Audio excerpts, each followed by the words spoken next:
आज जंतुओं में पोषण अध्याय 2 है। ये 7वीं कक्षा का विज्ञान है, भाग 4 है।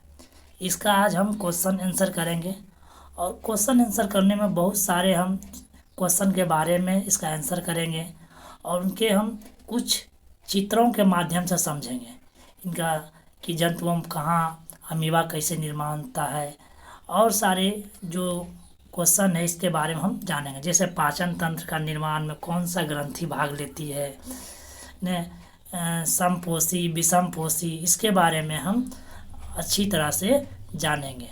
तो हम चलते हैं, आज पहला क्वेश्चन है उसके बारे में हम चलेंगे। तो सबसे पहले देखिए पहला क्वेश्चन कि ये हमारे से कह रहा है। पहला क्वेश्चन है कि सभी जीव प्रत्यक्ष या परोक्ष रूप से अपने पोषण के लिए किस पर निर्भर करते हैं। तो इसका आंसर होगा सभी जीव प्रत्यक्ष या परोक्ष रूप से अपने पोषण के लिए पौधों पर निर्भर करते हैं। तो जितने भी जीव हैं जो अपने प्रत्यक्ष या परोक्ष रूप से अपना पोषण अपना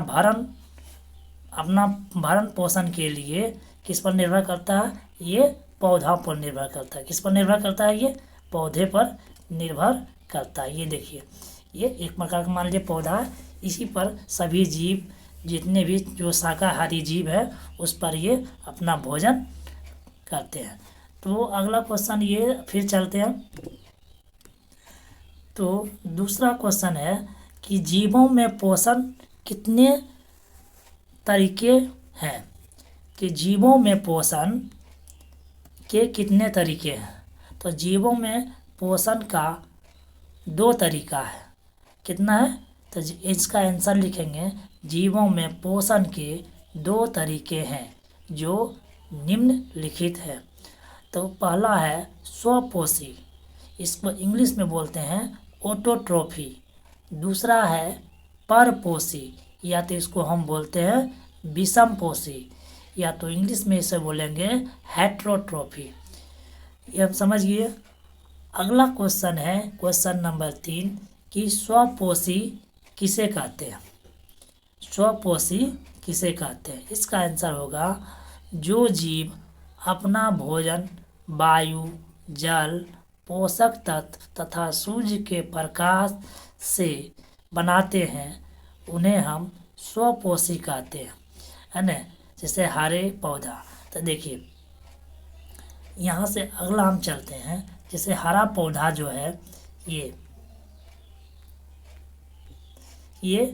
देखिए स्वपोषी होगी। इसको क्यों कहेंगे स्वपोषी, क्योंकि ये सूर्य से, प्रकाश से, वायु से, जल से और ये अपना भोजन का निर्माण करते हैं, इसलिए इसे क्या कहा गया, स्वपोषी कहा गया। समझिए। तो इसी प्रकार इसको क्या बोलेंगे हम, स्वपोषी। अगला क्वेश्चन हम लोग चलते हैं। अगला क्वेश्चन है कि विषमपोषी किसे कहते हैं।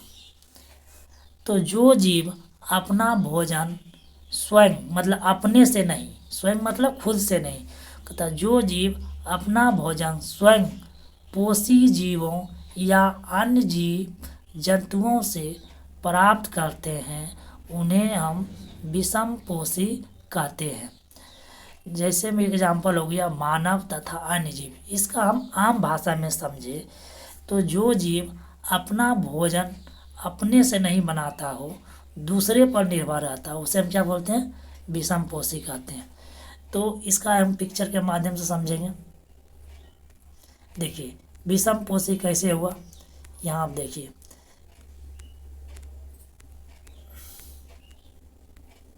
यहाँ देखिए विषमपोषी, इसको हम विषमपोषी समझेंगे। यहाँ देखिए ये हिरन है। हिरन जो है पेड़ पौधा या छोटे छोटे पौधे को खा रहे हैं, है ना। इस पौधे को ये टाइगर बगल में उसको खाए, सॉरी ये जो हिरन है छोटे छोटे पौधे को खाते हैं। और ये जो हिरन को कौन खाएगा, ये एनिमल्स, जैसे ये है बाघ है, चीता है, ये खाएगा। तो इसी प्रकार अब मानव जो है, मानव छोटे छोटे पेड़ पौधे से तैयार उसका अनाज खाता है ना। तो इसी प्रकार इसी को हम क्या बोलते हैं, विषमपोषी बोलते हैं। अगला क्वेश्चन चलते हैं,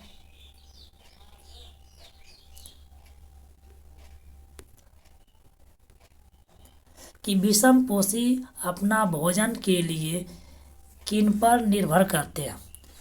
तो ये इसका आंसर होगा, विषमपोषी अपना भोजन के लिए अन्य पौधों तथा जंतुओं पर निर्भर करते हैं।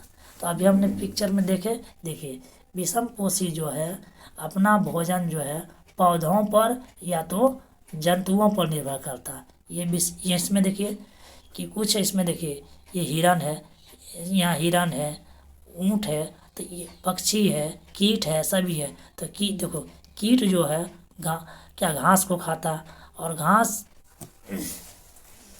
कीट जो है ना।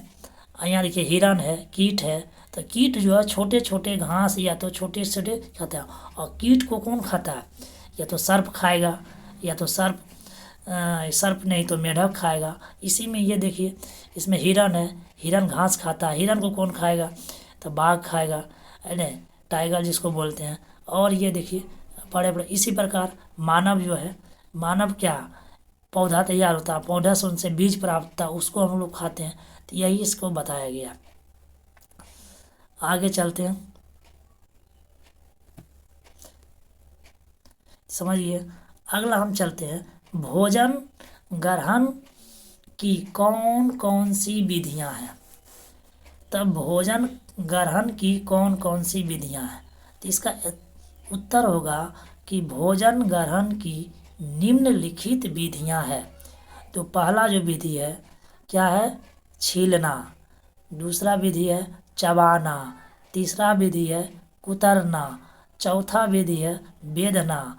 पांचवा विधि है पकड़ना। छठा विधि है निगलना। सातवां विधि है चूसना। और सारे विधि हो सकते हैं इत्यादि, यहाँ आदि लिखा हुआ है। अब चलते हैं कि सातवां क्वेश्चन जो है कि आहार नाल किसे कहते हैं। तो आहार नाल किसे कहते हैं, तो इसमें इसका आंसर हो जाएगा, मनुष्य द्वारा ग्रहण किया गया भोजन एक सतत लंबी नालिका से गुजरता है, जो मुख गुहिका से आरंभ होकर गुदा या मल द्वारा तक जाती है, उसे आहार नाल कहते हैं। फिर से समझ लीजिए कि मनुष्य द्वारा ग्रहण किया गया भोजन एक सतत लंबी नालिका से गुजरता है, जो मुख गुहिका से आरंभ होकर गुदा या मल द्वार तक जाती है, उसे आहार नाल कहते हैं। अब पिक्चर के माध्यम से समझेंगे। देखिए ये भोजन हमें मुख से चलता है, ये देखिए मुख हो गया, यानी यहाँ मुख हो गया, ये ग्रासिका हो गया जिसको हम बोलते हैं आहार नाल। ग्रासिका से देखिए ये देखिए अमाशय में जाता है ना। अमाशय के बाद ये फिर छोटी आंत में जाएगा, है ना। छोटी आंत ये देखिए बीच वाला भाग को छोटी आंत, और छोटी आंत से यहाँ देखिए गुदा द्वार, इसको मल द्वार से फिर बाहर चला आता है। तो इसी का ये भोजन समझ गए होंगे।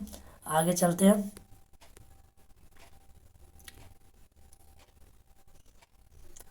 आठवां क्वेश्चन है कि पाचन तंत्र के निर्माण में कौन कौन सी ग्रंथियां भाग लेती है। तो इसका आंसर होगा उत्तर कि पाचन तंत्र के निर्माण में आहार नाल तथा उससे संबद्ध ग्रंथियां भाग लेती है। तो पाचन तंत्र में देखिए ये पिक्चर देखिए कि पाचन तंत्र देखिए, सबसे पहले पाचन जो प्रारंभ होता है मुंह से जब मुंह में खाना खाते हैं वहाँ से प्रारंभ हो जाता है। फिर कहाँ आता है, ये ग्रासिका के माध्यम में ये अमाशय में आता है। अमाशय में रुकने के बाद फिर क्या आता है, छोटी आंत में आने के बाद ये लगभग 3 से 4 घंटा रहता है। उसके पूर्ण पाचन होके जो अवशेष रहता है वो मल द्वार के द्वारा गुदा द्वार के द्वारा बाहर निकल जाता है। तो यही है आगे चलते हैं इसका, फिर नेक्स्ट क्वेश्चन में चलते हैं।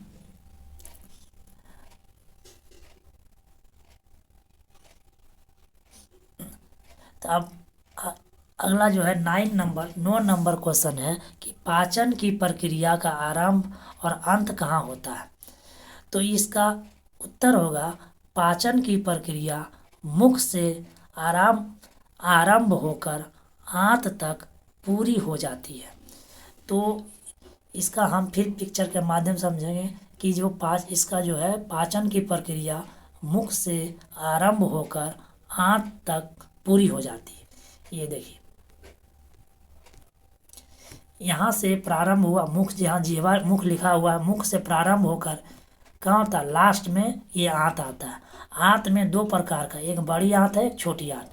देखिए, तो जो आंत में आकर क्या होता है, खत्म हो जाता है। तो ये आप समझ गए होंगे। चल अगला चलते हैं क्वेश्चन।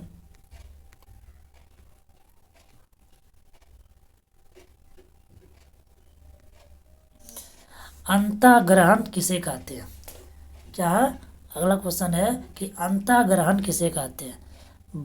इसका उत्तर होगा भोजन प्राप्त कर खाने की क्रिया को अंतःग्रहण कहते हैं। इसमें तो कुछ पिक्चर नहीं है, क्या इसका आंसर होगा भोजन प्राप्त कर खाने की क्रिया को अंतःग्रहण कहते हैं।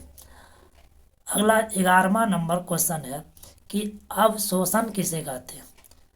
क्या अवशोषण, इसका आंसर होगा कि पाचित भोजन को रसांगुल द्वारा ग्रहण एवं रक्त में मिलने की प्रक्रिया को अवशोषण कहते हैं। इसका फिर से सुनते हैं कि पाचित भोजन का रसांगुल द्वारा ग्रहण एवं रक्त में मिलने की प्रक्रिया को अवशोषण कहते हैं।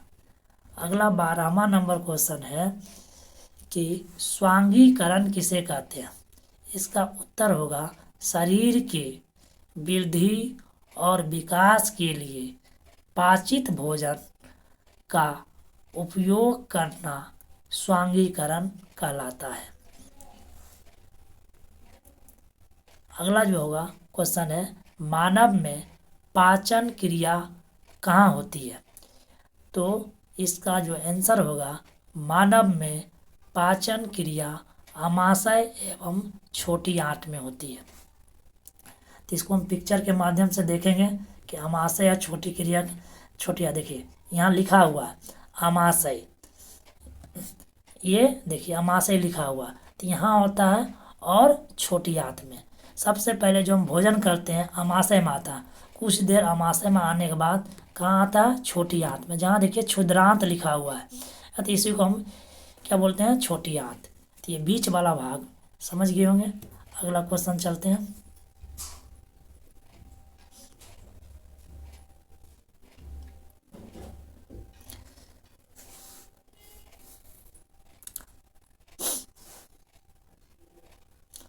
अगला है मानव में भोजन का अवशोषण कहाँ होता है।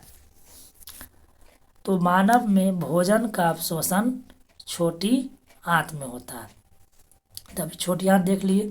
फिर है कि मानव में छोटी आंत की लंबाई क्या होती है। तो इसका उत्तर होगा मानव में छोटी आंत की लंबाई 6 से 7 मीटर होता है या होती है। अगला चलते हैं कि 16 नंबर जो क्वेश्चन है या लास्ट इसको बोलिए कि दांतों को आकार एवं कार्य के अनुसार कितने भागों में बांटा गया है। तो इसका उत्तर होगा दांतों को आकार एवं कार्य के अनुसार 4 भागों में बांटा गया है।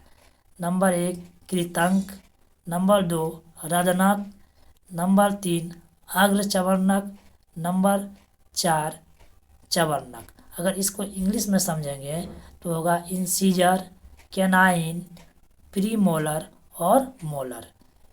तो ये दांतों का 4 प्रकार है। तो इस तरह से आज का क्वेश्चन आंसर यहीं तरह, फिर अगले वीडियो में मिलेंगे।